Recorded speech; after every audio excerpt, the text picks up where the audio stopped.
Hi friends, I love you Muddu movie review. ఇది ఒక pure love story. కన్నడలో జరిగిన real love story. Hero Siddhu Mulimani, director Kumar. హీరోకి తల్లి ఉండదు. తన తల్లిలాగా చూసుకుని అమ్మాయిని ప్రేమించి పెళ్లి చేసుకోవాలని తిరుగుతూ ఉంటాడు. హీరో తండ్రి కూడా త్వరగా పెళ్లి చేసుకోమని తొందర పెడుతూ ఉంటాడు. తాను వెతికే ప్రాసెస్ లో ఒక అమ్మాయిని చూసి ప్రేమించి పెళ్లి చేసుకుందామని తండ్రి దగ్గర తీసుకొస్తాడు. తండ్రి ఈ లోపు సంబంధం చూస్తాడు. తన ప్రేమించిన అమ్మాయిని తండ్రికి చూపించి పెళ్లి చేసుకుంటా అంటాడు. వీళ్ళిద్దరి మధ్యన వివాదం పెరిగి ఆ అమ్మాయిని కారు చేత గుద్దిస్తాడు తండ్రి. ఆ తర్వాత హీరో తండ్రిని ఏం చేస్తాడు, ఆ అమ్మాయిని హాస్పిటల్లో జాయిన్ చేపిస్తాడు లేదా, చివరికి ఆ అమ్మాయి ఎలా నయమైంది, వారు ఎలా పెళ్లి చేసుకున్నారు, ఎంత సుఖంగా జీవిస్తున్నారు అన్నదంతా కూడా మూవీలో తీసుకొచ్చి చూపించారు. అక్కడక్కడ కామెడీ ట్రాక్ కూడా బాగానే పండించారు. కానీ మన తెలుగు వాళ్ళకి హీరో ఒక పేదవాడు అయి ఉండి హీరోయిన్ ఒక ఉన్నతరాలు అయి ఉండి ఆ లవ్ స్టోరీలు అయితే చాలా ఇష్టపడతారు. చూసి నాకైతే అంతగా ఎక్కలేదు, కానీ కన్నడలో మాత్రం మంచి బ్లాక్ బస్టర్ హిట్ అయింది ఈ మూవీ.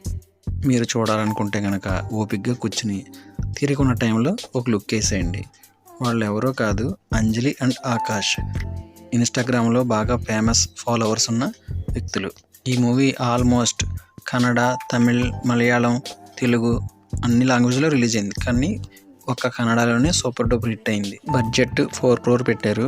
బాక్స్ ఆఫీస్ వచ్చేసి 10 crore వరకు సాధించింది. మీరు చూసిన real love story movies names కింద కామెంట్ చేయండి. ఒకవేళ ఈ మూవీ చూస్తే కనుక మీకు ఎలా అనిపించిందో కింద కామెంట్ చేయండి. ఇక మ్యూజిక్ విషయానికి వస్తే అస్సలు బ్యాక్గ్రౌండ్ మ్యూజిక్ అసలు బాగోలేదు. సాంగ్స్ అయితే అస్సలు బాగోలేదు. ఏదో రాని వాళ్ళ చేత, ఆ డబ్బింగ్ వాళ్ళ చేతే పాడించినట్లే పాడించారు. అది చాలా మైనస్ సాంగ్స్ మూవీకి. ఇక నిజం చెప్పాలంటే హీరో హీరోయిన్ల కంటే అంజలి అండ్ ఆకాష్ వాళ్ళిద్దరు జంట చాలా బాగుంది. ఇలాంటి మరిన్ని మూవీ రివ్యూస్ కోసం నా ఛానల్ని సబ్స్క్రైబ్ చేయండి, లైక్ చేయండి, షేర్ చేయండి. Thank you for watching.